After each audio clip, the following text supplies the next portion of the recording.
Apapun yang kau perbuat, perbuatlah dengan segenap hatimu, seperti untuk Tuhan dan bukan untuk manusia.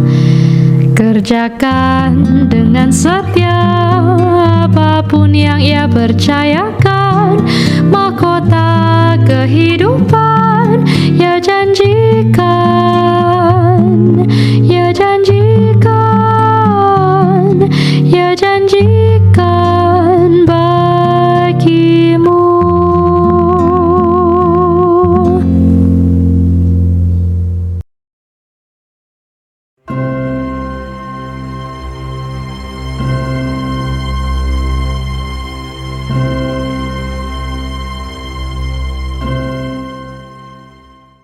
Kemarin kita belajar firman Tuhan dan sakramen. Sakramen itu adalah tanda atau materai yang kelihatan bagi perjanjian anugerah Allah. Ya kembali, anugerah Allah, Tuhan ikat janji dengan umat, itu kan nggak kelihatan. Nah, sakramen ini kayak tanda konkretnya. Contoh ya, ini contoh yang banyak dipakai juga di buku-buku teologi, bukan buatan saya. Kalau ibu bapak itu menikah, misalnya seorang laki-laki dan seorang perempuan menikah. Nikah itu kan ikat janji, saya akan bersama-sama dengan engkau seumur hidup saya. Dan mengaku ini di hadapan Tuhan, di hadapan orang lain, di hadapan negara, kan begitu ya, ikat janji. Nah, janji, komitmen saya mau selama-lamanya bersamamu, itu kan tidak kelihatan. Diucap sih, tapi nggak kelihatan tuh perasaannya, komitmennya. Coba lihat perasaan itu bagaimana. Itu kan nggak kelihatan, itu abstrak. Nah, maka ada tanda untuk memeteraikan komitmen atau ikatan nikah itu, yaitu cincin kawin misalnya. Nah, orang menjadi nikah bukan karena dia beli cincin gitu ya. Jadi saya nggak bisa ingin saya mau menikah sama orang, yuk kita beli cincin gitu ya, nanti di toko tuker-tuker cincin terus jadi nikah. Enggak, bukan karena si cincin itu jadi pasangan suami istri, bukan. Ya. Nikahnya diteguhkan oleh Tuhan, ya melalui gereja, tapi cincin itu sebagai tanda. Nah, begitu juga dengan sakramen yang dilakukan di dalam gereja. Baik itu perjamuan kudus maupun baptisan kudus. Dua-duanya bukan penghapus dosa, dua-duanya bukan pengganti hidup manusia, dua-duanya itu bukan yang membawa manusia dari neraka kepada surga, dari hidup lama kepada hidup baru, bukan. Itu semua dikerjakan Tuhan di dalam Kristus melalui Roh Kudus. Tapi kita dikasih tanda. Nah, ini tandanya nih, bahwa Tuhan sudah melakukan itu padamu, Tuhan sudah melakukan penebusan, pengampunan, kelahiran baru. Tanda yang kelihatannya apa? Ini, perjamuan kudus itu peragaan pengorbanan Kristus, dan baptisan. Itu tanda kelahiran baru, tanda kehidupan baru, tanda kita dimasukkan menjadi anggota kerajaan Allah. Ya, nanti kita akan lihat ini lebih dalam soal baptisan. Nah, gereja Protestan itu di dalamnya ada banyak aliran juga ya Bapak Ibu. Reform, Injili, Metodis, Anglikan, Pentakosta, itu semua gereja Protestan. Intinya kalau Protestan itu dia sangat berbeda dengan Roma Katolik ataupun Ortodoks Timur. Kira-kira begitu sederhananya ya. Nanti kita perlu STUJ yang lain untuk belajar aliran-aliran di dalam gereja. Nah, sakramen yang diterima di dalam gereja Protestan ada dua, yaitu baptisan kudus dan perjamuan kudus. Tapi kalau gereja Katolik Roma menerima 7 sakramen sampai sekarang, gitu ya. Meskipun level penerimaannya berbeda-beda. Jadi Katolik Roma itu juga nggak satu macam. Ya, sama seperti Bapak Ibu kan tahu, Kristen Protestan juga kan nggak satu macam, ada banyak macam begitu ya. Nah, sama Katolik juga di dalamnya banyak macam begitu. Hanya kita kalau lihat dari luar kita tidak paham. Jadi kita anggap itu semua sama begitu ya. Nah, tapi di dalam gereja Katolik Roma masih secara mendasar menerima, sama-sama sepakat menerima 7 sakramen. Ya, ada 5 yang lain yang ditambahkan yaitu atau dianggap sebagai sakramen, yaitu sidi, tobat, pengurapan orang sakit biasanya menjelang kematian, atau orang kalau sudah tua sekali, lalu juga perkawinan dan tabisan imam. Kenapa gereja Protestan terima yang 2, tolak yang 5? Jawabannya itu sederhana. Sebenarnya jawabannya begini. 5 yang lain, sidi, tobat, mendoakan orang sakit, menumpangkan tangan, mengoleskan minyak gitu ya. Lalu pernikahan dan tabisan imam. Di dalam gereja Protestan itu dinilai sebagai momen-momen penting dalam hidup orang dan punya nilai teologis juga, punya nilai rohani juga. Ada makna rohaninya juga. Tapi bukan sakramen. Bukan sakramen. Ini cuma sesuatu yang penting. Nilainya penting. Meskipun kalau disebut penting nggak boleh cuman ya. Tetapi maksudnya begini ya. Maksudnya gini, kalau kita ibadah itu kan penting ya. Tiap minggu kita ibadah. Ibadah hari Minggu kebaktian. Tapi kita tidak bilang kebaktian itu sakramen. Kira-kira begitu. Ya. Nah kenapa? Kok gereja Protestan bilang yang 5 bukan sakramen, yang cuma 2 yang sakramen? Karena syarat sebuah sakramen itu apa? Menurut para reformator, Calvin, Luther, Zwingli, dan teman-temannya, sakramen itu satu, harus dimandatkan langsung oleh Kristus di dalam kitab suci. Kedua, sakramen itu harus bisa diterima oleh semua orang. Ya, tidak pakai pengecualian. Nah, kalau diberlakukan 2 syarat ini terhadap yang 7, maka yang 5 akan gugur dengan sendirinya. Ya, baptisan kudus jelas Yesus perintahkan di dalam amanat agung ya. Pergilah jadikanlah semua bangsa muridku, baptislah mereka dalam nama Allah, dalam nama Bapa, Anak dan Roh Kudus ya. Lalu perjamuan kudus juga Yesus perintahkan, lakukan ini untuk menjadi peringatan akan aku. Yesus sendiri perintahkan. Begitu ya. Nah, tapi misalnya tabisan imam nggak diperintahkan oleh Yesus. Itu berjalan sesuai kebutuhan dalam gereja mula-mula, dalam pelayanan para rasul gitu. Ya. Dan misalnya 5 yang lain tidak bisa berlaku untuk semua orang. Contoh, pernikahan. Pernikahan itu memang dimandatkan Tuhan di dalam Kejadian pasal 1, beranak cuculah dan bertambah banyaklah. Betul. Tetapi ada bagian-bagian Alkitab yang lain juga mencatat ada panggilan khusus untuk orang-orang yang tidak menikah. Dan itu tidak buruk gitu. Ada di Alkitab dikatakan ada orang yang tidak kawin untuk kerajaan Allah. Ada yang tidak kawin untuk kemauannya sendiri. Itu ada, jadi ada panggilan-panggilan itu. Begitu ya. Paulus suruh orang lain menikah, tapi Paulus bilang kayaknya saya sih enggak lah, kira-kira begitu. Karena dia tahu ada panggilan untuk kerajaan Allah. Jadi ada orang yang bisa nggak dapet gitu, dan itu nggak dosa kalau nggak dapet, nggak dapet terima, nggak mengikuti hal itu. Nah, tapi kalau itu dijadikan sakramen, berarti ada orang yang nggak dapet sakramen full dong. Berarti dia nggak lengkap dong dalam dirinya sakramen, kan begitu. Sehingga gereja Protestan tidak menerima yang 5 ini sebagai sakramen. Ya. Misalnya pengurapan orang sakit menjelang kematian. Biasanya itu kan dianggap doa terakhir gitu ya, untuk menolong dia bisa damai menjelang saat-saat terakhir. Ya, tetapi kan nggak semua orang mengalami atau punya waktu untuk mendapatkan pelayanan itu gitu. Ada orang yang bisa mati mendadak gitu, nggak bisa, belum sempat begitu ya. Nah, apakah kalau begitu jadi dia sakramennya nggak komplit? Kan enggak. Nah, jadi gereja Protestan menerima yang paling dasar 2 sakramen, yaitu baptisan kudus dan perjamuan kudus, yang jelas secara eksplisit diperintahkan oleh Yesus, dan itu diterima oleh semua orang. Ya, kira-kira begitu. Nah, sekarang kita masuk ke dalam baptisan kudus ya, Bapak Ibu Saudara. Perjamuan kudus sudah di dalam 2 minggu yang lalu. Nanti kalau Bapak Ibu mau lihat lagi YouTube, boleh bulan depan akan ditayangkan ya. Nah, baptisan kudus, Bapak Ibu Saudara, sebenarnya adalah simbol dari Injil. Simbol dari kisah Injil. Kisah Injil itu apa sih? Tuhan Allah menerima saya orang berdosa ini menjadi anaknya, menjadi bagian kerajaannya. Kok bisa menerima? Karena Yesus sudah berkorban untuk mengampuni dosa saya, untuk menebus hidup saya. Itu Injil.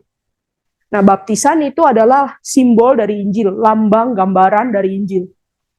Ya, baptisan kudus itu menandai masuknya atau bergabungnya seseorang ke dalam komunitas orang-orang yang percaya pada Kristus.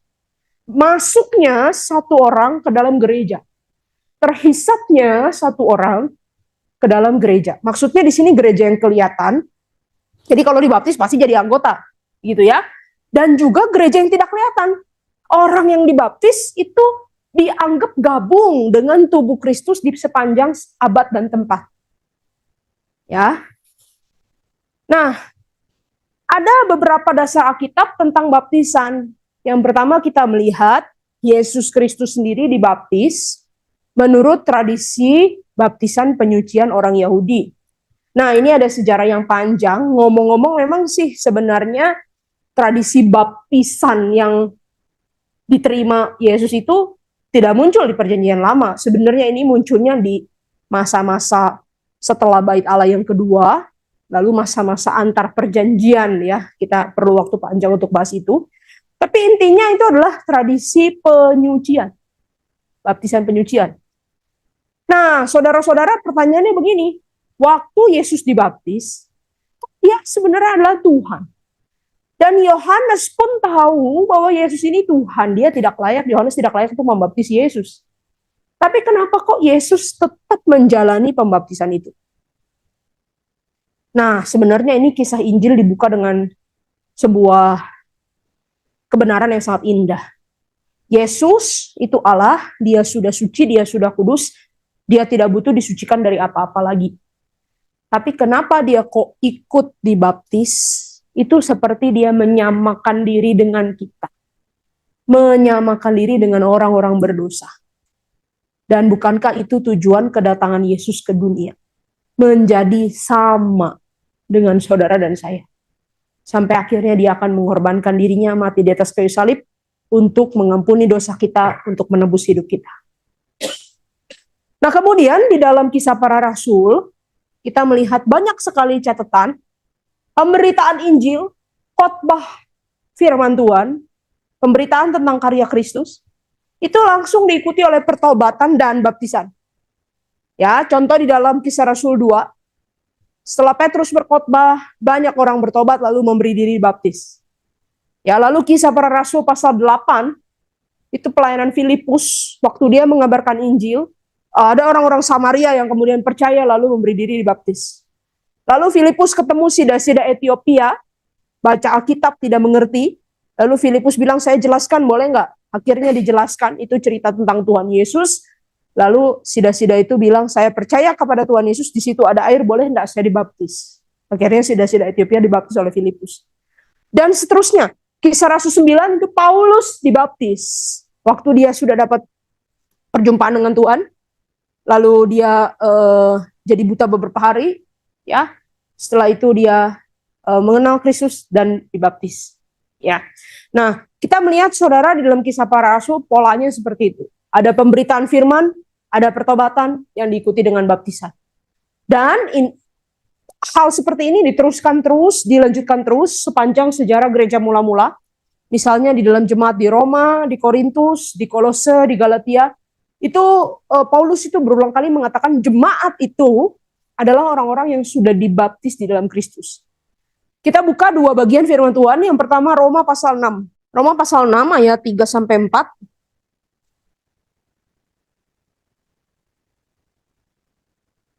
Mari kita baca sama-sama kalau sudah ketemu. Roma pasal 6 ayat 3-4. Sudah ketemu Bapak Ibu? Kita baca sama-sama ya. 1, 2, 3. Atau tidak tahukah kamu bahwa kita semua yang telah dibaptis dalam Kristus Yesus telah dibaptis dalam kematiannya. Dengan demikian, kita telah dikuburkan bersama Dia melalui baptisan dalam kematian, supaya sama seperti Kristus telah dibangkitkan dari antara orang mati oleh kemuliaan Bapa, demikian juga kita dimungkinkan hidup dalam hidup yang baru. Lalu kita baca juga Kolose pasal 2.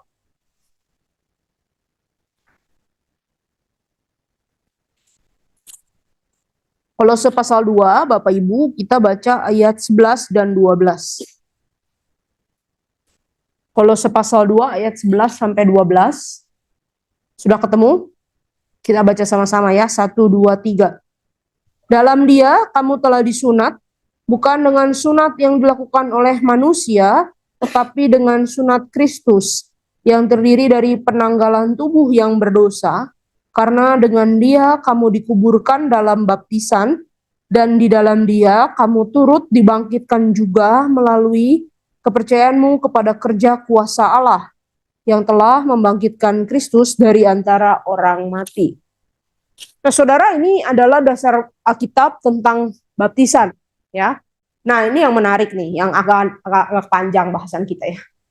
Ada, kalau bicara soal baptisan, biasanya ada 3 hal yang menjadi perdebatan utama atau isu utama, ya. Yang pertama adalah siapa yang boleh dibaptis. Yang kedua, baptisan yang benar itu seharusnya cara apa? Bagaimana baptisan itu seharusnya dilakukan? Dan yang terakhir, apa kuasa atau manfaat yang baptisan itu lakukan untuk orang yang dibaptisnya? Ya, untuk orang yang menerimanya. Nah, biasanya perbedaan-perbedaan pandangan gereja itu terletak di seputaran ini. Oke. Yang kita mulai satu-satu ya, Ibu Bapak. Yang pertama, siapa yang boleh dibaptis? Nah, gereja di sepanjang sejarah terbagi 2 pandangan besar soal siapa yang boleh menerima baptisan. 2 pandangan besar. Yang pertama ada pandangan yang disebut paedo baptism atau baptisan anak-anak. Paedo itu dari kata paedia.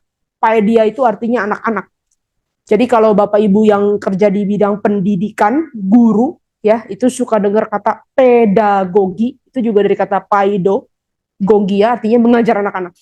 Jadi kata dasarnya paedo itu, paedia itu anak-anak, ya. Paedo baptism atau baptisan anak-anak, dan pandangan yang kedua adalah credo baptism. Nah, credo baptism bukan artinya baptisan dewasa, bukan, tapi artinya credo baptism itu adalah baptisan baru boleh dilakukan setelah ada pengakuan percaya dari individu yang bersangkutan. Nah, tentu saja kan pengakuan percaya itu kan yang membuat pengakuan percaya itu orang yang udah sadar, orang yang udah gede, orang yang sudah dewasa gitu. Sehingga jadilah disebut baptisan dewasa. Begitu ya. Nah, ini gereja terbagi ke dalam 2 pandangan ini. Anda mau belajar dari bapak-bapak gereja pun terbagi. Jadi kalau ada orang yang bilang begini, kita dukung baptisan anak-anak. Kenapa? Bapak-bapak gereja juga banyak melakukan. Iya betul. Tapi yang credo baptism juga banyak yang bapak-bapak gereja yang melakukan. Jadi mau pilih mana nih? Dukungannya ada, sama-sama kuat gitu. Ya, nah kita akan lihat satu persatu definisinya ya.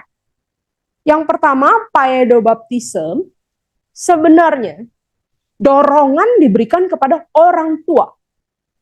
Ya, orang tua didorong untuk menyerahkan anak-anak mereka. Anak-anak ini maksudnya bahkan kalau dalam bahasa Inggris itu pakai kata infants. Infants tuh bayi-bayi gitu.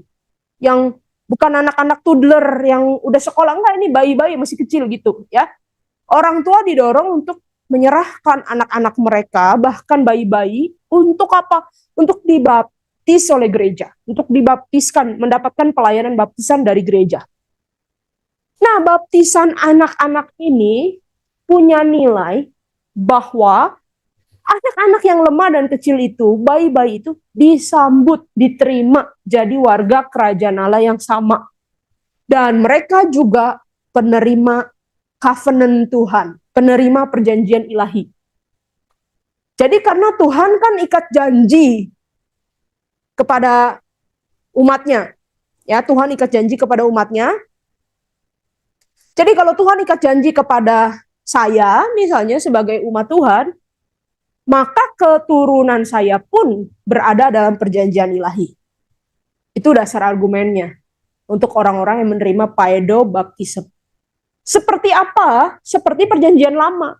Waktu Tuhan Allah ikat janji dengan Abraham, memang dia ngomongnya sama Abraham kan, keturunanmu akan banyak seperti bintang, seperti pasir, ikat janji. Tapi janji itu melekat kepada keturunan-keturunan Abraham. Sampai semua keturunan-keturunan Abraham harus disunat sebagai tanda perjanjian. Nah, kira-kira konsepnya paedo baptism itu berangkat dari situ. Tuhan membuat perjanjian dengan seluruh keluarga umatnya. Kira-kira begitu. Nah, paedo baptism ini dilakukan oleh Gereja Katolik Roma, Ortodoks Timur juga melakukan. Lutheran itu Protestan ya. Anglikan juga Protestan. Metodis juga Protestan. Dan juga Reform. Ya, Lutheran itu Martin Luther. Anglikan itu yang terkenal John Wesley. Metodis itu yang terkenal John Wesley. Anglikan itu Josh Whitfield dan teman-temannya. Reform itu ya John Calvin, begitu ya, Zwingli ya. Nah, kalau credo baptism itu sebenarnya begini. Kita mesti jelas dulu, credo baptism tidak punya masalah dengan anak kecil. Oke, jadi seringkali kita tuh salah konsep begini, salah konsep. Oh, kalau yang credo baptism tuh nggak suka anak kecil. Memandang anak kecil itu nakal, anak kecil itu belum bisa, anak kecil itu nggak ngerti. Bukan. Ini tidak ada masalah dengan anak kecil atau orang dewasanya gitu. Masalahnya di mana? Perbedaan mendasarnya adalah dalam doktrin gerejanya mereka, eklesiologinya mereka. Ya. Nah, orang-orang yang menganut credo baptism itu percayanya begini. Titik berangkatnya dari gereja itu apa sih? Gereja itu apa? Gereja itu adalah kumpulan orang percaya. Yang benar-benar anggota gereja nih, anggota gereja yang sejati, yang murni, itu adalah orang percaya. Ya kan, harusnya. Kalau orang nggak percaya, dia bisa masuk dalam gereja, tapi dia bukan anggota tubuh Kristus, bukan anggota gereja yang tidak kelihatan gitu. Ya mungkin dia gabung-gabung di gereja yang kelihatan, tapi dia bukan anggota sejati kalau dia tidak percaya. Kan begitu. Siapa sih anggota gereja yang benar, anggota gereja yang sejati, yang sungguh-sungguh? Itu adalah orang-orang percaya. Nah, percaya itu dilihatnya dari mana? Tanda yang kelihatannya apa untuk percaya? Tanda yang kelihatannya kan baptisan. Maka gereja-gereja yang credo baptism cuman mau membaptis orang yang sudah sungguh-sungguh secara pribadi mengaku, saya percaya Yesus. Baru mereka mau baptis. Karena mereka percaya gereja itu harus diisi oleh yang betul-betul umat Allah. Ya. Jadi gereja yang sejati terdiri dari anak-anak Allah. Karena baptisan itu sarana masuknya orang-orang ke dalam keluarga Allah, maka yang dibaptis adalah orang-orang yang sudah mengaku percaya secara pribadi. Nah, mengaku percaya itu kapan? Nah, ini berbeda-beda. Ada yang bilang umur 12, dia sudah bisa mikir dengan dewasa. Ada yang bilang umur 14, ada yang bilang umur 17, ada yang bilang umur 16. Ya, macam-macam gitu. Tetapi sampai kapan sih orang bisa membuat keyakinan secara sadar, saya itu betul-betul percaya Yesus? Nah, ini kan perdebatan ya. Sekarang kalau anak umur 5 tahun dia sungguh-sungguh yakin Yesus adalah juru selamat, masa kita bilang, oh kamu nggak boleh, kamu salah, kamu belum ngerti. Kan kita nggak bilang gitu, kalau dia sungguh-sungguh ya. Nah, ini di situ perdebatan. Nah, jadi pokoknya credo baptism itu, Bapak Ibu mesti mengerti, dia tidak mempermasalahkan anak kecilnya atau orang dewasanya. Masalahnya bukan di umur ya. Masalahnya bukan di umur. Masalahnya adalah mereka hanya mau membaptis orang yang sudah sungguh-sungguh mengaku percaya. Kira-kira begitu. Nah, ini dipraktekkan oleh gereja baptis, gereja Anabaptis, Mennonite, Pentakosta, karismatik, lalu kalau di barat itu ada independent churches atau free churches, itu juga melakukan seperti ini, credo baptism. Nah, dua-duanya punya dasar berpikir sendiri. Ya, punya dasar berpikir sendiri. Kita lihat satu-satu dari yang baptisan anak dulu ya. Dasar pandangan untuk baptisan anak itu adalah begini. Allah yang berinisiatif ikat perjanjian dengan umat. Bukan karena umat sudah kenal dia atau belum, umat tahu doktrin atau belum, umat baca Alkitab atau belum, enggak. Allah yang ikat janji. Waktu Allah pilih Abraham, apa dasarnya? Oh, Abraham setia. Enggak, belum. Abraham belum kenal Allah kok. Ya. Oh, Abraham itu rajin beri persembahan. Belum mulai. Tapi Allah pilih dulu, Allah ikat janji. Nah, jadi baptisan anak-anak juga boleh diterima. Kenapa? Karena Allah dulu berinisiatif bukan karena usaha atau perbuatan manusia. Lalu yang kedua, tanda perjanjiannya itu kalau di PL dalam rupa sunat, praktek sunat, nah itu yang diteruskan menjadi tanda di dalam PB itu baptisan. Ya. Nah, sunat itu kan sebenarnya tanda pengorbanan gitu ya. Nah, itu sebenarnya sudah digenapkan di dalam Kristus, tapi terus diteruskan di dalam perjanjian baru oleh bapak-bapak gereja dan para rasul dalam bentuk baptisan. Kalau kita lihat Kolose 2 yang tadi kita baca, itu ada kata-kata seperti ini, Ibu Bapak ya, Kolose 2 tadi ya. Dalam Kristus kamu telah disunat, bukan dengan sunat yang dilakukan oleh manusia, tetapi dengan sunat Kristus yang terdiri dari penanggalan tubuh yang berdosa. Karena dengan Kristus kamu dikuburkan dalam baptisan, dan di dalam dia kamu turut dibangkitkan juga melalui kepercayaanmu kepada kerja kuasa Allah yang telah membangkitkan dia dari antara orang mati. Jadi baptisan dan sunat itu disamakan sebagai simbol perjanjian. Nah, kemudian orang-orang yang mengaku atau menerima baptisan anak-anak juga menekankan penerimaan Yesus terhadap anak-anak. Ya, jadi Yesus itu menerima dan menyambut bahkan memberkati anak-anak. Juga umat Allah di dalam PL, kalau dirunut dari kitab Kejadian, kitab Keluaran, umat Allah yang disebut umat Allah itu siapa? Apakah hanya orang dewasa? Tentu tidak ya. Umat Allah itu termasuk anak-anak juga. Makanya sering sekali kan kalau misalnya waktu panggilan bangsa Israel suruh siap-siap nanti Tuhan akan datang, itu kan dibilang ya suruh siapkan istri-istri anakmu gitu ya.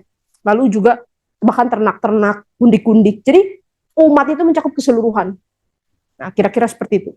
Lalu orang-orang yang berpandangan baptisan anak ini juga punya semacam kritik gitu kepada yang kredo baptism.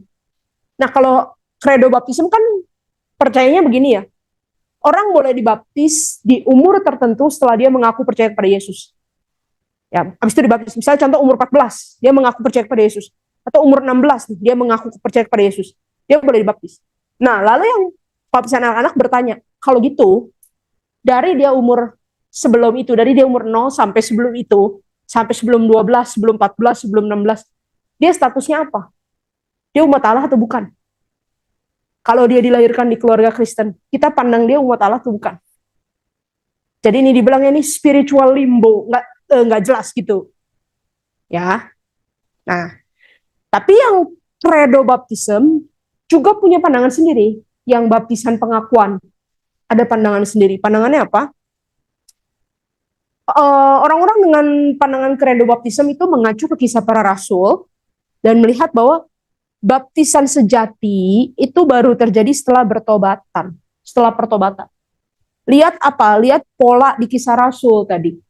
Dengar firman, bertobat, memberi diri baptis. Nggak ada yang ujuk-ujuk tiba-tiba saya mau baptis gitu. Nggak ada. Itu pemberitaan, pertobatan, lalu baptisan. Ya. Lalu baptisan dewasa ini juga menekankan aspek kematian dari hidup yang lama dan kehidupan baru. Jadi baptisan itu seperti pintu gerbang keluar dari hidup yang lama masuk kepada hidup yang baru. Ya. Dan beberapa orang yang di kelompok kredo baptism ini untuk menjawab keberatan yang terakhir ini ya. Mereka bilang begini, apa statusnya ya? Jadi kalau anak-anak belum bisa mengaku sendiri, tapi mereka anak orang percaya, jadi statusnya apa? Nah, statusnya tetap umat Tuhan, kata orang-orang kredo baptism. Bagaimana? Ya diserahkan kepada Tuhan, didoakan, tapi belum dibaptis. Didoakan aja gitu, didoakan bahwa anak ini akan dididik dalam jalan kebenaran, tapi belum dibaptis. Kira-kira begitu. Nah, Bapak Ibu Saudara, pertanyaannya setuju yang mana? Berapa banyak yang setuju paedo baptism, baptisan anak-anak?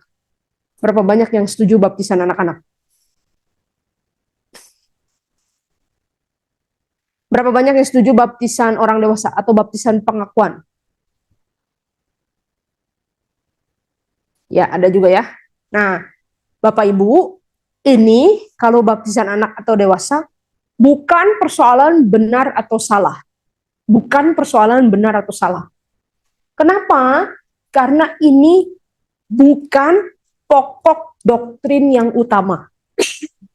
Pokok doktrin yang utama itu apa? Pokok doktrin yang berkaitan dengan keselamatan kita, hidup kekal kita, pengenalan kita akan Yesus Kristus. Anda mengaku nggak Yesus Kristus itu 100% Allah dan 100% manusia? Itu doktrin utama. Kalau Anda bilang tidak, Yesus itu cuman Allah tok, bukan manusia, itu namanya bidat. Ayo kita berperkara. Gitu ya. Anda mengaku nggak kalau Alkitab itu firman Allah? Anda mengaku nggak kalau tiada jalan keselamatan yang lain, tiada keselamatan di luar Yesus Kristus? Nah, itu pokok doktrin yang utama. Kita mengaku nggak kalau Allah yang dinyatakan kitab suci itu Allah Tritunggal? Itu doktrin utama. Ya, itu harus satu paham. Tapi kalau soal baptisan anak atau dewasa, ini bukan pokok doktrin yang utama. Kenapa? Karena dua-duanya berangkat dari dasar teologis masing-masing, tapi dasar teologisnya penekanannya beda. Yang satu penekanan ke perjanjian Tuhan, aspek Tuhan ya, Tuhan yang membuat perjanjian, manusianya pasif.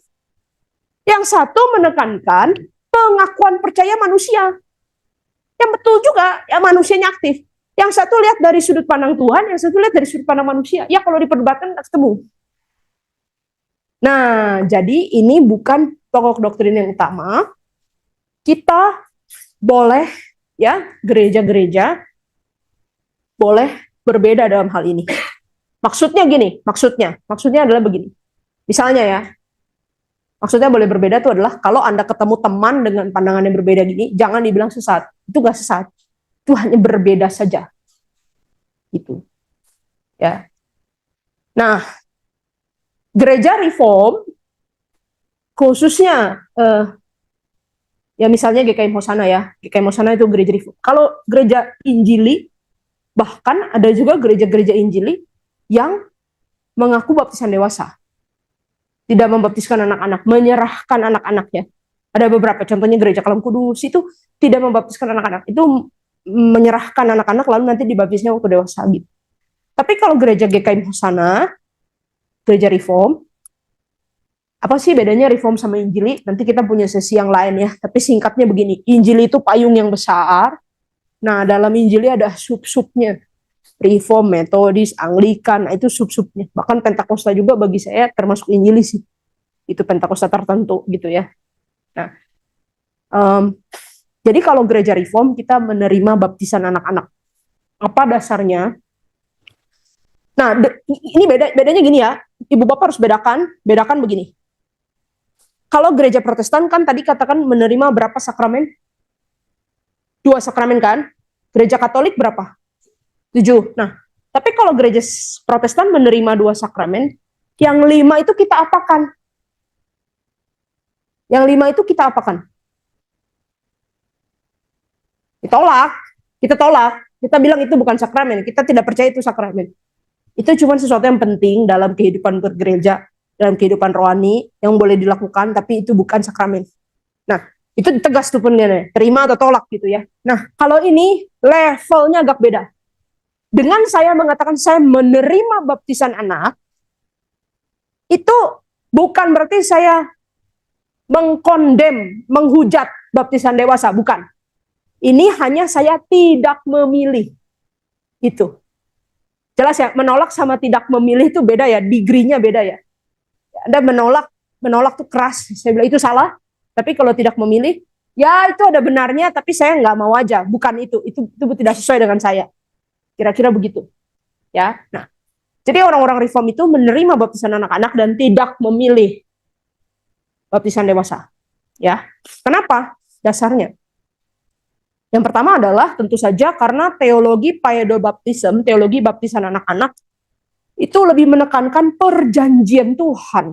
Jadi fokusnya itu Tuhan, bukan manusianya. Ya. Perjanjian Tuhan berasal dari Tuhan, dimulai oleh Tuhan, diinisiasi oleh Tuhan, dikerjakan oleh Tuhan, bukan oleh manusia. Dan ini adalah misteri bagi manusia. Kenapa saya dipilih? Nggak tahu. Itu anugerah. Bahkan baptisan anak-anak menunjukkan bahwa kita diterima Allah, dikasihi Allah, dipilih Allah, waktu kita belum bisa apa-apa. Di dalam kelemahan, di dalam kemudaan, ya, gereja yang kelihatan, umat Allah menerima anak-anak ini sebagai bagian yang berharga. Bukan karena kamu bisa apa, bukan karena kamu jadi siapa, bukan, tapi karena kamu adalah pemberian Tuhan. Nah, kamu adalah bagian dari komunitas umat perjanjian ini. Kira-kira begitu. Lalu, kita percaya dalam iman bahwa umat kepunyaan Tuhan akan bertumbuh dalam iman, bertumbuh dalam pengenalan akan Kristus, sesuai waktu Tuhan, cara Tuhan, dan kehendak Tuhan bagi setiap orang. Tidak harus ada satu saja momen dia terima Yesus di jam itu, tanggal itu, detik itu, enggak harus. Ada orang yang begitu, ya, yang bisa catat di dalam Alkitabnya. Hari saya lahir baru, ada. Tapi ada orang juga yang nggak bisa tuh kalau ingat kapan pertama Anda terima Yesus, nggak bisa. Yang dia tahu adalah dia dilahirkan dalam keluarga yang cinta Tuhan, dia bertumbuh dengan pengajaran firman, sampai satu titik dia yakin bahwa semua ini benar, dan dia terima Yesus sebagai Tuhan dan Juru Selamat pribadi. Tapi itu bertumbuhnya pelan-pelan dan bertahap. Nggak ada satu titik waktu. Bisa seperti itu. Ya. Lalu kalau yang ditakutkan adalah anak-anak itu kan belum benar-benar kenal Tuhan. Dibaptis waktu bayi, lalu nanti tiba-tiba jadi brengsek, lalu nanti tiba-tiba jadi penghujat Tuhan gitu ya, murtad, pindah agama, ternyata dia tidak sungguh-sungguh kenal Yesus. Kalau yang ditakutkan itu, bukankah itu juga bisa terjadi waktu orang dewasa dibaptis? Misalnya umur 22 dibaptis. Seolah-olah waktu umur 22 tuh dia yakin teguh, Yesus Tuhanku, Juru Selamatku gitu. Umur 28 ketemu pacar beda agama, akhirnya pindah. Bisa nggak? Bisa aja gitu. Nah, ini dasar argumentasinya. Ya. Tapi kita tidak bilang kredo baptisme itu salah apalagi dosa, enggak. Kita cuma bilang kredo baptisme itu berbeda. Ya. Dalam hal apa? Kenapa pilih kredo baptisme? Karena penekanan terhadap anugerah Allahnya lebih besar. Penekanan terhadap perjanjian ilahi itu lebih besar. Perdebatan yang berikut, selain siapa yang boleh baptis, perdebatan yang berikut adalah gimana cara baptisnya. Nah, maksudnya gimana cara baptisnya ini adalah selam atau percik. Ya, selam atau percik. Nah, ini juga perhatikan bukan pokok doktrin yang utama, ya. Tapi memang ini perbedaan yang boleh terjadi dalam tubuh Kristus, nggak apa-apa karena ini bukan pokok doktrin yang utama. Nah, cuman banyak orang salah mengerti, kadang hanya karena hal-hal kecil begini ributnya jadi dibesar-besarkan gitu. Nah, kita coba lihat ya, apa sih dasar pemikiran bagi baptis selam? Apa sih dasar pemikiran bagi baptis percik? Nah, Bapak Ibu mesti ingat, ini kan baptisan ini adalah sakramen, ya. Sakramen itu sarana anugerah. Sarana anugerah itu apa? Definisinya sarana anugerah. Cara yang kelihatan untuk menggambarkan, menunjukkan, menampilkan anugerah Tuhan yang tidak kelihatan. Oke, itu ya. Cara menyimbolkan, cara menggambarkan dengan kelihatan, dengan tangible. Tangible itu apa ya? Bisa dipegang gitu ya, bisa dilakukan secara fisik gitu. Untuk sesuatu yang non fisik. Anugerah Tuhan kan non fisik, spiritual. Nah, orang-orang yang bilang baptis percik, kenapa sih kok dipercik? Itu lambang apa?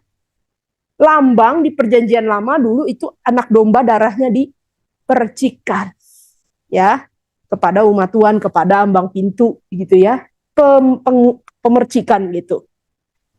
Dan juga itu seperti pencurahan gitu ya, anointing, pencurahan Roh Kudus dalam diri orang percaya. Nah, ini kan gambaran yang nggak kelihatan ini ya, mau ditunjukkan, diekspresikan. Nah, ini gambarannya dengan percik gitu. Selam menggambarkan apa? Ada gambarannya juga. Selam itu secara action katanya, secara action, tindakan simbolik menggambarkan orang mati bersama Kristus. Mati atas hidupnya yang lama, kan tenggelam kan? Ya kan? Lalu dibangkitkan bersama Kristus juga dalam hidup yang baru. Mati bersama Kristus, hidup yang lama dikuburkan, dan dibangkitkan juga di dalam Kristus. Nah, mana yang benar? Simbol mana yang ada di Alkitab? Semuanya nih dua-dua kan ada di Alkitab ya.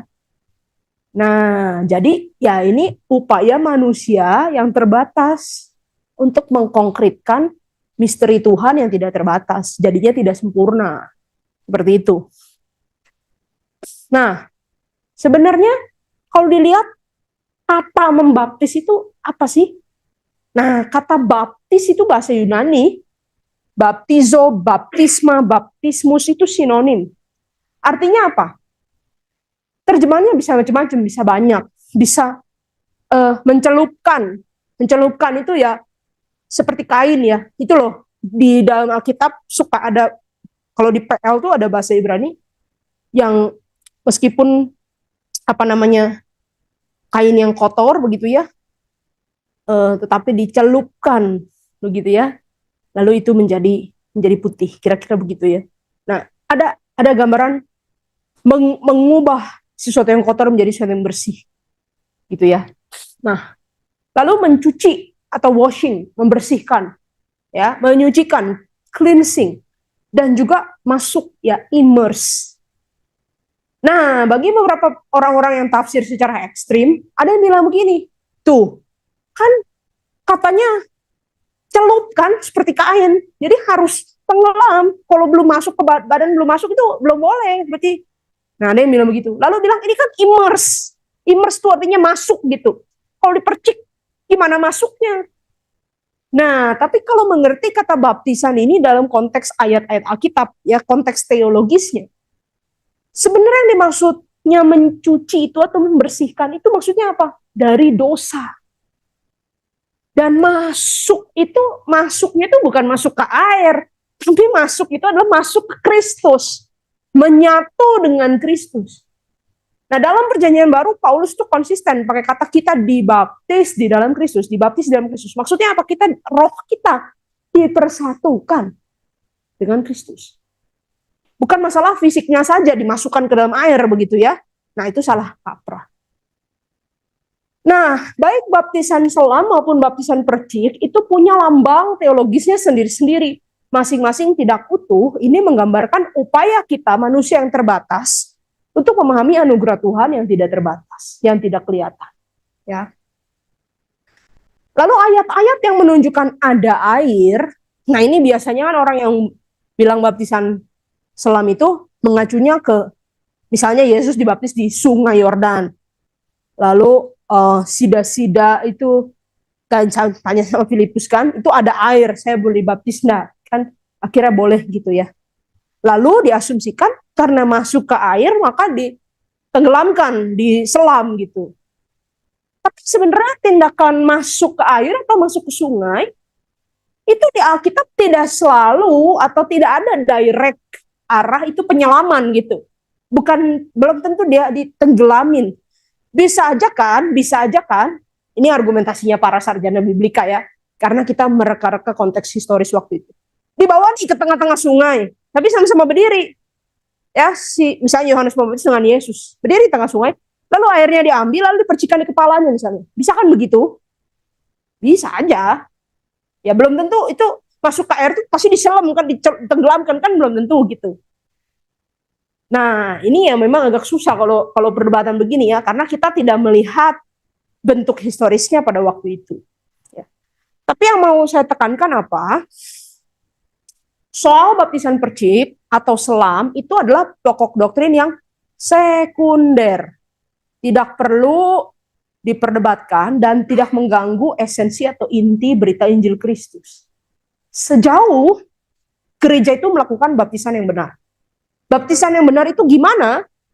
Baptisan yang benar yang eksplisit disuruh di dalam Alkitab ya, dan jelas dinyatakan dalam kitab suci, itu adalah baptisan dalam nama Allah Tritunggal. Yesus sendiri yang perintahkan ini. Baptislah mereka dalam nama Bapa dan Anak dan Roh Kudus. Dalam nama Tritunggal. Dan menggunakan air. Itu memang jelas. Yesus dibaptis dengan air. Juga tokoh-tokoh Alkitab yang lain. Tidak ada media baptisan yang lain dalam Alkitab. Nggak ada. Dibaptis api, nggak ada. Dibaptis bendera. Dibaptis daun palem, nggak ada. Baptis itu cuma dengan air. Namanya baptis. Ya. Nah, jadi sejauh orang itu dibaptis dalam nama Allah Tritunggal dan menggunakan air, kita terima baptisannya. Itu baptisan yang sah. tidak usah dibaptis ulang. Termasuk contoh ya, baptisan orang Katolik Roma. Ada orang Katolik Roma mau masuk ke gereja Reform, gereja Hosana. Apa yang akan dilakukan? Kita tidak akan menyangkali baptisannya. Karena dia waktu anak-anak misalnya dalam gereja Katolik, dibaptis dalam nama Allah Tritunggal dan dengan air. Ya udah, dia udah dibaptis. Jadi kalau pindah ke gereja Reform, yang dilakukan nanti adalah pengakuan percaya. Pengakuan percaya itu namanya CD atau konfirmasi. Ya. Itu mengaku begini. CD itu artinya saya mengaku iman yang diwariskan orang tua. Iman yang diajarkan gereja. Yang saya dengar dulu-dulu. Itu milik saya pribadi. Sekarang itu milik saya pribadi. Saya mengaku itu milik saya pribadi. Mengaku depan publik. Itu CD pertama. Kedua, CD itu juga berarti saya setuju sama semua pengakuan iman gereja sini. Nah, kalau Anda pindah gereja yang pengakuan imannya sama persis pengakuan imannya. Tentang baptisan sama, tentang ibadah sama, tentang bahasa roh sama, tentang akhir zaman sama. Semua pokok imannya sama. Ya nggak usah CD lagi, orang sama. Itu namanya pindah anggota. Ya, pindah keanggotaan. Tapi kalau kita pindah ke gereja yang pengakuan imannya agak lain. Katolik Roma dengan Reform itu lain sekali. Ya, karismatik Pentakosta dengan Reform. Yang satu mengakui karunia bahasa lidah dan nubuat masih ada. Yang satu mengaku nubuat itu adalah sudah genap dalam firman Tuhan. Maka kemampuannya nubuatnya ada, tapi karunia sudah nggak ada. Kemampuan nubuat apa? Menjelaskan firman. Itu kan beda. Nah, yang satu terima baptis Islam, yang satu terima baptis percaya, itu kan beda. Tapi kita nggak bilang sesat ya, tapi beda gitu. Nah, yang dilakukan apa? Boleh CD lagi. Maksudnya apa? Saya setuju dengan pengakuan iman gereja sini. Nah, jadi baptisan itu sakramen. Baptisan itu dilakukan satu kali saja dalam sumber hidup orang percaya, nggak perlu ulang-ulang. Kalau CD, itu kita bukan sakramen. Kita bilangnya apa? Boleh bilang upacara. Boleh bilang acara. Itu bukan sakramen, itu cuma satu momen dalam liturgi. Ya, CD, orang mau CD 10 kali, 20 kali, pindah-pindah gereja terus yang pengakuan imannya beda-beda, boleh aja, nggak apa-apa, nggak dosa juga gitu. Cuman capek aja Anda urus surat terus. Gitu. Tapi kalau baptisan, itu sekali cukup. Karena baptisan itu kan gini, penerimaan kamu masuk dalam keluarga Allah. Ya kita masuk sekali udah gitu, ngapain bilang masuk gitu kan aneh juga, masuk lagi gitu ya. Oh kemana lagi, udah masuk gitu. Nah, kira-kira demikian ya untuk baptisan selam atau baptisan percik. Apa manfaat baptisan bagi orang percaya? Apa kuasa yang terkandung dalam baptisan itu untuk orang percaya? Nah, ada beberapa kesalahpahaman, kekeliruan ya tentang baptisan. Ini keliru. Dan sebenarnya di perjamuan kudus juga ada. Waktu itu kita sudah pernah bahas ya. Ada yang keliru berpikir begini. Baptisan itu adalah momen, titik orang lahir baru itu waktu dia dibaptis. Itu keliru, salah kaprah. Lahir baru itu kapan? Lahir barunya seseorang itu dikerjakan Roh Kudus di dalam hatinya. Orang yang dilahir barukan, dia baru sadar dia berdosa, dia baru terima Yesus. Bisa nggak sih kelahiran baru itu terjadinya waktu dia dibaptis? Ya bisa aja, bisa. Bisa pas di situ Roh Kudus lahir barukannya bisa gitu. Tapi bukan berarti tanda baptisan itu yang membuat dia jadi lahir baru. Ya. Kemudian ada yang bilang baptisan itu adalah momen kita terima Roh Kudus. Roh Kudus baru dicurahkan waktu orang dibaptis. Sebelum dibaptis nggak ada Roh Kudus. Nah ini keliru besar. Roh Kudus sudah ada bahkan sebelum kita dijadikan. Kalau kita umat Allah, dia ciptakan kita seturut gambar dan rupa dia. Roh Kudus sudah bekerja tuh. Dalam pembuahan kita, dalam kelahiran kita, dalam pertumbuhan kita, ya, dalam bagaimana kita menerima firman, bagaimana kita bertobat, itu Roh Kudus semua yang bekerja. Jadi bukan berarti Roh Kudus baru ada dalam diri orang percaya waktu kita dibaptis, enggak, salah. Termasuk ya, belum lama ini juga ada orang salah kaprah yang bilang kalau waktu murid-murid Yesus itu dipanggil oleh Yesus, diutus oleh Yesus melayani berdua-dua, mereka udah percaya Yesus belum? Menurut Bapak Ibu Saudara, mereka udah percaya Yesus belum? Waktu para murid itu dipanggil, diutus untuk melayani, ke-70 murid diutus melayani berdua-berdua. Udah percaya Yesus belum? Udah Kristen belum itu? Istilah katanya. Sudah. Mereka percaya kepada Yesus. Nah, tapi ada orang salah kaprah yang bilang begini, belum, pada waktu itu mereka belum Kristen. Kenapa? Kan Roh Kudus baru dicurahkan di hari Pentakosta. Wah, kalau gitu tuh teologinya kacau balau tuh. Ya, jadi Roh Kudus sebelum Pentakosta kemana? Emang Roh Kudus nggak ada? Kalau Roh Kudus nggak ada berarti dua Allah dong. Wah, dua pribadi doang. Wah, itu bidat itu ya. Nah, enggak, Roh Kudus sudah ada dalam diri murid-murid pun, ya sudah ada dalam penciptaan. Waktu Yesus memberitakan firman, lalu murid-murid bisa menangkap dengan pikiran mereka yang terbatas, itu Roh Kudus ada. Kalau argumentasinya begini, tapi kan mereka belum kuat iman, Thomas masih ragu, Petrus masih menyangkal. Waktu Pentakosta nanti semua baru kuat iman, baru jadi baik. Nah, itu juga keliru, salah kaprah. Anda tahu di dalam surat-surat Paulus dan juga surat-surat umum, ya, bahkan Paulus sama Barnabas saja dua-dua ada Roh Kudus bisa jalan. Pelayanan buka sendiri-sendiri gereja. Ya. Bahkan Petrus sudah diampuni oleh Tuhan, sudah dapat kesempatan kedua. Itu di salah satu surat Paulus kan masih ditegur, kamu munafik. Kamu depan orang Yahudi masih mau menyenangkan mereka, kan begitu.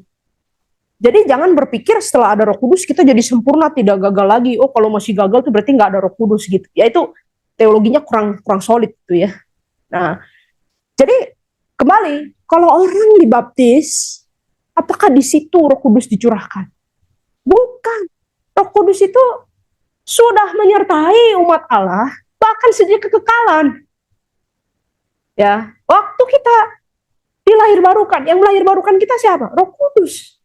Waktu kita percaya kepada Kristus, Roh Kudus tuh, karunia Roh Kudus tuh dipenuhkan di dalam kita. Ya, bukan waktu dibaptis gitu. Ya. Jadi ada orang yang bilang, ada beberapa juga ya, kalau baptisan pertama, ya misalnya itu dibaptis gitu ya, tapi kalau belum bisa bahasa roh, ini gereja-gereja tertentu, baptis lagi, jadi supaya ada second blessing gitu, pencurahan Roh Kudus yang kedua. Enggak perlu. Kita yang umat Allah itu, Roh Kudus itu sudah tinggal di dalam kita. Ya. Lalu yang bilang baptisan itu adalah momen waktu kita diubah Roh Kudus. Ya seperti itu ya. Sekali baptis, tiba-tiba berubah. Lepas rokok, lepas hutang, lepas judi gitu ya, lepas malas, lepas sombong. Wah gitu, kalau gitu enak banget ya. Enggak kayak gitu. Perjalanan rohani itu enggak dari sini langsung teng gitu kayak Yesus. Enggak, kita jatuh bangun, itu namanya pengudusan. Bergumul dengan daging, bergumul dengan dosa, bergumul dengan dunia. Ya. Lalu ada orang yang bilang begini, baptisan mesti dilakukan sebelum orang meninggal, sebelum kematian. Biar jalannya lancar. Ada orang yang bilang begitu, termasuk perjamuan kudus. Ini udah sakit ya, seperti lemah, tidak berdaya. Kita kasih perjamuan kudus supaya jalannya lancar. Nah, sebenarnya Bapak Ibu, perjamuan dan baptisan tidak mengubah orang dari neraka ke surga. Enggak, ya. Yang menjamin keselamatan hidup orang percaya itu siapa? Itu adalah Tuhan sendiri di dalam Kristus. Ya. Nah, baptisan itu tanda saja bahwa kamu sudah milik Tuhan. Kamu sudah anggota keluarga Allah. Nah, terus kenapa kalau gitu gereja kok sering melakukan baptisan darurat? Saya pernah juga beberapa kali ikut pendeta Hosana melakukan baptisan darurat. Ada orang yang diinjili lagi sakit, tiba-tiba dia percaya. Tapi kita lihat nih kayaknya udah nggak akan lama, begitu kan kelihatan orang kalau sudah struggle sekali begitu ya. 2 minggu kemudian kita baptis gitu. Katanya tadi nggak berguna untuk kematiannya. Kenapa kok dibaptis darurat? Iya betul. Itu tidak ada hubungan dengan dia nanti masuk surga atau neraka, enggak. Bukan karena baptisannya. Tapi kenapa kita mau melakukan itu? Ini tindakan pastoral karena dianya masih hidup. Untuk orang ininya nih, karena dianya masih hidup.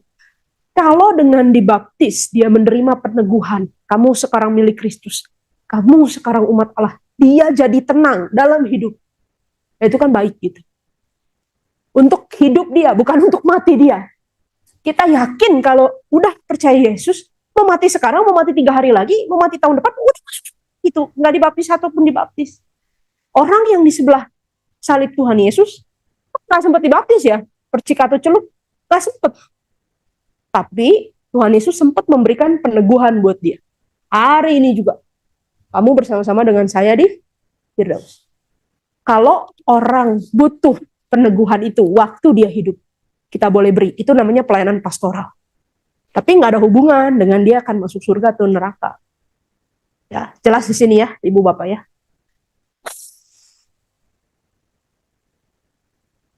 Ini tadi saya sudah jelaskan. Jadi apa makna teologis dari baptisan? Baptisan itu adalah lambang bahwa kita sudah terima karya Kristus yang menyelamatkan.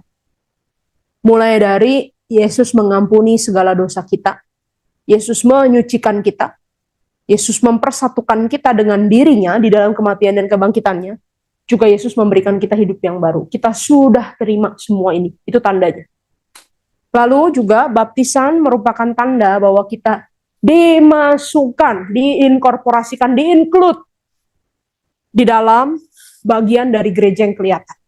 Baik kalau gereja yang kelihatan secara fisik dan juga gereja yang tidak kelihatan secara rohani. Kita masuk jadi anggota keluarga Allah. Itu tanda baptisan. Dan bagi orang yang dibaptisnya, baptisan itu tanda pengakuan iman di depan publik. Saya menerima Yesus Kristus sebagai satu-satunya Tuhanku dan Juru Selamatku hari ini sampai selama-lamanya. Itu dia mengaku depan umum. Jadi, cepat atau lambat, orang itu harus dibaptis. Harus dibaptis. Nah, ada sekarang nih lagi berkembang nih, kalau orang-orang yang, kalau saudara-saudara belajar tren pelayanan misi, ada namanya DMM ya, Disciple Making Movement.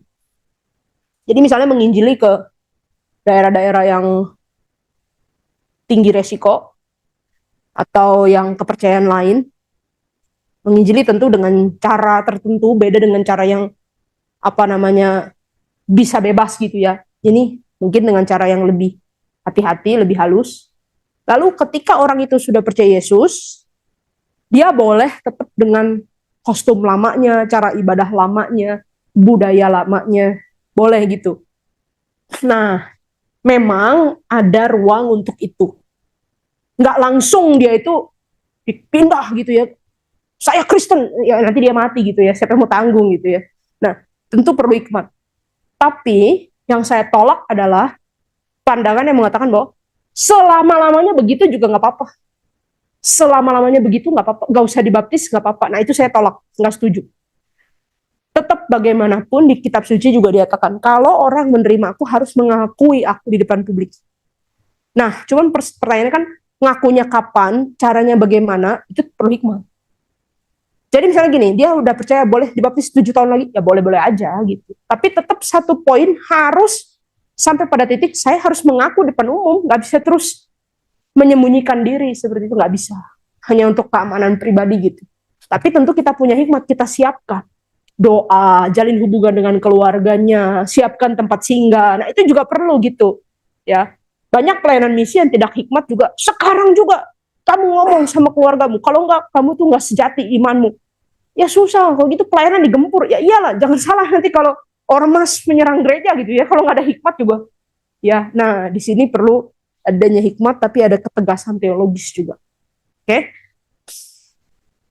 Jadi sampai satu titik orang percaya itu harus dibaptis, baptisan itu bukan pilihan. Meskipun baptisan tidak menyelamatkan, betul. Tapi pengakuan publik itu harus dibuat.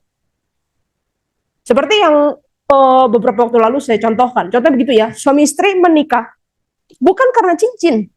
Mereka nikah itu kan ikat janji karena mereka didoakan tumpah tangan pendeta, diakui depan publik dan negara, itu nikah. Ya. Kalau miskin sekali saat itu nggak bisa beli cincin begitu ya, ya nggak apa-apa. Ya nggak apa-apa gitu. Tapi bukan berarti selama-lamanya boleh gitu, tanpa surat, tanpa cincin, nggak bisa. Harus diurus itu juga, begitu. Ya, bukan cincin yang membuat seorang jadi nikah, tapi juga nggak bisa juga kalau pernikahan itu nggak ada tandanya. Kira-kira begitu ya. Nah, bukan baptisan yang membuat orang lahir baru dan diselamatkan, bukan. Tetapi orang yang sudah diselamatkan dan lahir baru pasti harus dibaptis. Nggak bisa kalau nggak mau baptis lama-lamanya, nggak bisa. Satu poin dalam hidup dia, satu titik dalam hidup dia harus mengaku imannya di depan publik. Oke? Nah, kalau begitu bagaimana kita mempraktekkan baptisan? Nah, karena saya dan GKI Mosana mengaku baptisan anak-anak ya. Jadi kalau ibu bapak yang percaya kredo baptism, ya nggak apa-apa. Tapi harap ibu bapak juga mengerti kenapa kita punya pandangan demikian gitu. Orang tua didorong untuk membaptiskan anak-anaknya, dan kita tuh maksudnya gereja ya, menerima anak-anak sebagai bagian dari umat Allah dengan penuh kasih, dengan penuh sukacita. Dia itu umat Allah sekarang. Dia bukan umat Allah nanti, tunggu gede baru umat Allah. Enggak, dia umat Allah sekarang loh. Kamu harus kasih dia makan dengan firman Tuhan yang sehat. Harus ajar mengenal Yesus sejak muda. Dia bukan umat Allah nanti, dia umat Allah sekarang. Hak-hak sebagai anggota jemaat itu harus didapat dia sekarang karena dia sudah anggota jemaat. Ya, makanya kenapa pelayanan anak-anak penting. Makanya kenapa orang tua itu diperlengkapi oleh gereja supaya bisa memuridkan anak-anak dengan baik. Lalu dengan membaptiskan anak-anak, orang tua dan gereja berkomitmen di hadapan Tuhan untuk membimbing anak-anak ini mengenal Tuhan Yesus melalui firman, melalui teladan hidup, dan sarana-sarana anugerah lainnya. Perhatikan, saya tulis di sini orang tua dan gereja. Dua-dua ambil komitmen. Memang tugas atau mandat untuk memberikan anak-anak paling besar itu Tuhan beri kepada orang tua. Ya, orang tua yang dititipkan anak. Tapi jangan lupa gereja juga punya peran, punya andil ikut membimbing anak-anak ini ketemu Tuhan Yesus. Ya, gereja karena apa? Karena kita mengakui baptisan dia, karena kita sambut dia sebagai anggota jemaat. Gereja harus pikirkan bagaimana pelayanan anak-anak, pelayanan orang muda dengan serius. Tapi orang tua juga nggak boleh lepas tangan, serahkan kepada gereja. Ya, pokoknya kalau anak ini nakal, salah lause. Orang ketemu lause cuma 2 jam, 1 minggu, harap lause bisa rubah anak-anak sisa hari ketemu orang tua terus. Ya, nah, jadi harus sama-sama jalan, orang tua dan gereja. Punya janji di hadapan Tuhan, komitmen untuk mau melakukan yang terbaik, bimbing anak-anak ini di dalam kebenaran. Lalu anak-anak yang telah dibaptiskan, mereka juga punya tanggung jawab, perlu bertumbuh untuk mengenal Tuhan Yesus secara pribadi dan menghayati dasar-dasar iman secara pribadi. Jika mereka sudah sampai kesiapan untuk nantinya mereka bilang, ya iman papa mama, iman yang diajarin itu iman saya sekarang. Dan mereka akan menerima konfirmasi atau CD, itu peneguhan iman. Sekarang kamu mengaku depan publik ya, itu iman yang dari dulu papa mama ajarkan, gereja ajarkan, ya itu milik saya. Itu kalau anak-anak sudah siap. Nah, Bapak Ibu, saya melayani anak remaja, anak pemuda. Kadang di usia-usia remaja, SMP, SMA, justru ini proses belajar itu kadang melibatkan mempertanyakan semua yang sudah pernah kita dengar gitu. Kalau dulu kan kecil tuh terima semua bagus gitu ya. Nanti lama-lama waktu gede udah mulai bertanya-tanya kenapa harus begini, kenapa harus begitu. Nah, kalau anak-anak itu bertanya, berekspresi gitu, belum tentu bukan berarti mereka tuh ateis gitu. Enggak, itu namanya lagi belajar. Bagus. Ya ditolong aja untuk belajar sama-sama. Kalau kita nggak tahu gimana, ya nggak apa-apa, nggak tahu, ayo belajar sama-sama gitu. Ya, kemarin di dalam teaching week kami belajar juga tentang gereja. Beberapa anak menanyakan kepada saya pertanyaan-pertanyaan sulit, saya juga nggak bisa jawab gitu ya. Iya nggak apa-apa, ya nanti kita coba cari tahu, belajar sama-sama. Nah, belum tentu itu tandanya, kamu ateis gitu ya, saya jadi khawatir, apakah saya sudah gagal mendidik mereka? Enggak, belum tentu. Itu mungkin proses belajar. Kita perlu jadi teman, dampingi terus, bawa dalam doa. Itu yang paling penting. Nah, orang-orang non-Kristen yang mendengar Injil dan bertobat juga perlu dibina, sampai siap mengikrarkan iman di depan publik. Nah, kalau orang-orang non-Kristen yang mendengar Injil waktu dewasa, mereka waktu kecil belum pernah dibaptis, ya waktu mereka siap mengikrarkan di depan publik itu mereka akan menerima baptisan, dibaptis. Ya. Tapi kalau misalnya orang-orang yang sudah terima baptisan yang sah dalam nama Allah Tritunggal dengan menggunakan air, tetapi berasal dari tradisi atau ajaran gereja yang berbeda, itu kita tidak baptis ulang, tapi kita lakukan yang namanya CD. Ya. Ini tadi saya sudah sampaikan, baptisan adalah sakramen, tapi CD bukan. Ya. baptisan itu satu kali, sidi bisa berulang-ulang. Nah, sakramen baptisan dan upacara sidi idealnya ya Ibu Bapak dilakukannya di dalam ibadah komunal. Kenapa? Karena ini kan pengakuan publik dan diterima jadi bagian warga Allah, keluarga Allah. Ya kapan? Ya waktu ibadah. Agak salah kaprah kalau gini, baptisan itu bukan di ibadah utama, bukan di ibadah minggu. Tapi misalnya contoh hari Sabtu jam 5 kita bikin ibadah khusus membaptis. Atau nanti semua orang pulang dulu. Pernah soalnya ada gereja seperti itu ya. Setelah doa berkat semua pulang dulu, yang mau dibaptis tinggal. Nanti dibaptis. Nah itu salah kaprah. Kenapa? Biasanya alasannya kenapa? Ya supaya jangan lama, kasihan yang lain nunggu. Loh, salah. Poinnya justru yang lain ini lagi nyambut kelahiran anggota baru. Ya, Ibu Bapak dan saudara-saudara kan kalau mau punya cucu keponakan misalnya, cucu keponakan tuh berarti kan anaknya keponakan saya gitu ya, misalnya ya. Cucunya sepupu kita. Itu bukan anak langsung, bukan cucu langsung. Saudara bisa kumpul di situ ya. Saudara buyut siapa-siapa bisa kumpul di situ. Nunggu dia lahir gitu. Ada yang bilang, udah lama, nggak usah, udah pulang aja semua. Nanti lahirannya kalau semua udah pulang, kasihan. Nggak gitu ya. Nah, tapi kalau di gereja suka begitu, dibubarin orang-orang, jangan lihat baptisan gitu. Kayaknya seperti yang perlu dibaptis dia dong. Salah, itu salah. Ya, baptisan harus dilakukan di dalam ibadah minggu, idealnya disaksikan oleh seluruh anggota jemaat. Nah, kalau baptisan darurat beda lagi. Baptisan darurat itu kita ke rumahnya orang atau ke rumah sakit. Itu sama waktu Bapak Ibu kemarin ada yang tanya soal perjamuan kudus keliling ya. Itu maksudnya apa? Kalau dia secara fisik tidak bisa datang ke rumah Tuhan, kita bawa meja Tuhan ke rumah dia. Sama seperti itu. Ya. Dia tidak bisa datang secara fisik, ya kita bawa gereja ke rumah dia. Makanya yang membaptis keliling juga atau membaptis darurat itu nggak satu orang, harus ajak majelis, harus ajak siapa gitu supaya ada perwakilan dari tubuh Kristus. Ya. Lalu sebagai jemaat atau anggota tubuh Kristus kita mesti hadir ya Ibu Bapak. Kalau ada ibadah baptisan harus datang. Ya, jangan juga begini. Saya pernah lihat juga jemaat soalnya. Mau baptisan, keluar dulu makan gitu. Nanti kira-kira 10 menit lagi masuk lagi gitu. Jangan, ini baptisan saya harus terima keluarga baru begitu. Saya tanggung jawab juga di hadapan Tuhan menerima orang ini sebagai anggota jemaat. Lalu kita perlu menyambut saudara-saudara yang dibaptis dengan sukacita, seperti menyambut kelahiran anggota keluarga yang baru. Ya. Dalam 3 pelajaran di sini, kita melihat gereja itu satu lembaga yang Tuhan kasih otoritas untuk memelihara, bahkan juga mengenali umat-umat Allah. Ya, melalui sakramen yang dikerjakan, yaitu perjamuan kudus dan baptisan. Jadi saudara, mari lebih serius dalam hidup bergereja. Kita ke gereja bukan karena alasan-alasan sosial. Saya nggak butuh orang lain, saya butuh orang lain, saya nggak bisa sendiri. Itu mah sosial. Itu nggak usah ke gereja juga bisa. Ke restoran aja, klub, di mana gitu. Semua juga kan ketemu begitu. Ikut Zumba nih di sini, di senam tiap hari gitu ya. Bukan alasan sosial. Tapi kenapa saya ke gereja? Karena ini lembaga yang Tuhan desain untuk tubuh Kristus kelihatan di dunia. Tubuh Kristus yang tidak kelihatan jadi kelihatan. Itu gereja. Ya.